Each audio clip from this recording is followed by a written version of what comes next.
Hi guys, welcome back to our channel. आज हमारे इस वीडियो में हम बात करने वाले हैं पुष्पा 3 मूवी से जुड़ी कुछ लेटेस्ट अपडेट के बारे में।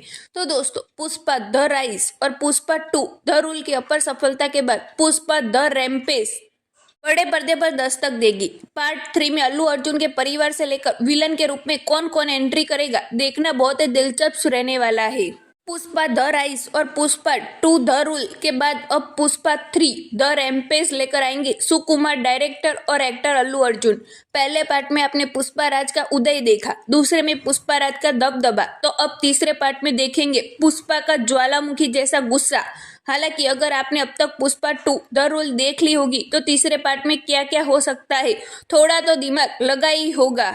अगर आपको समझ में नहीं आया हो तो हम बताते हैं। अल्लू अर्जुन, रश्मिका मंदाना और Fahadh Faasil star Pushpa 2 the rule 5 दिसंबर को थिएटर में आई। इस मूवी को पैन इंडिया रिलीज किया गया। हिंदी, तेलुगु, तमिल, कन्नड़ और मलयालम में इस मूवी को रिलीज किया गया। इसने पहले ही दिन रिकॉर्ड बना लिया और देश भर में 265 करोड़ रुपये कमा चुकी। 3 घंटे 20 मिनट की इस मूवी के गाने चाहे जैसे हो, लेकिन पिक्चर लोगों को खूब पसंद आई। अब वो इनके तीसरे पार्ट का बेसब्री से इंतजार कर रहे हैं, मगर उस इंतजार को हम थोड़ा खत्म करने वाले हैं। बताने जा रहे हैं कि पुष्पा 3 द रैम्पेज में क्या हो सकता है। तो आप भी दिल थाम के बैठिए, पीछे से शुरू करते हैं। मूवी के आखिरी में एक बड़ा धमाका होता है जो कि क्लाइमेक्स सीन था। उसमें पुष्पा अपने पूरे फैमिली यानी सौतेले भाई के बीवी बच्चों से लेकर अपनी वाइफ श्रीवल्ली और माँ के साथ एक फैमिली फोटो खिंचवा रहा था, लेकिन तभी वहां रखे फूले के गुलदस्ते में रखा बम जोर से फट जाता है। हालांकि वहां क्या होता है, कौन बचता है, मरता है, कुछ पता नहीं है। अब थोड़ा फ्लैशबैक में ले जाइए तो ये खबर आती है कि मूवी में श्रीवल्ली का किरदार खत्म हो जाएगा, यानी कि रश्मिका मंदाना की छुट्टी हो जाएगी। अब जैसा कि वो पार्ट 2 में प्रेग्नेंट दिखाई गई थी, तो ऐसा हो सकता है कि वो नहीं बल्कि उनका बच्चा आगे सर्वाइवर करे और वही फिर राज करे। मूवी में एक और ब्लास्ट हुआ था जिसमें फहद फासिल थे। दरअसल वो खुद को बदनामी से बचाने और अपना पर्दाफाश होने के डर से एक गोदान में खुद ही आग लगा देते हैं और जानबूझकर अंदर ही फंस जाते हैं।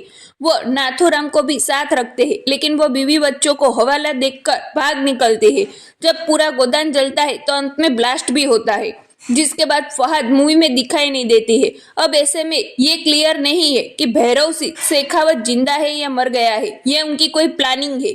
जहां तक इस किरदार का इतिहास देखा जाए, मेकर्स इतनी जल्दी खत्म नहीं करेंगे, क्योंकि वह एक जिद्दी आईपीएस ऑफिसर है जो पुष्पा को एक्सपोज करना चाहते हैं, बदला लेना चाहते हैं।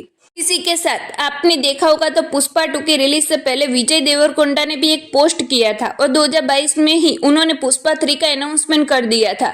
साथ ही जिक्र भी किया था कि वह सुकुमार के साथ काम करने के लिए एक्साइटेड है।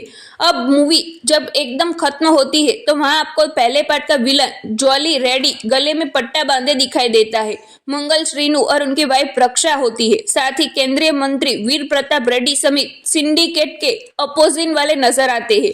अब यहाँ पर यही सब बोलते हैं, वो नहीं आए जिन्होंने हमें यहाँ बुलाया। फिर बाद में ब्लास्ट और फिर दूर इलाके में खड़ा एक शख्स दिखाई देता है जिसका चेहरा नहीं नजर आता है, क्योंकि पीछे से शॉट लिया गया होता है।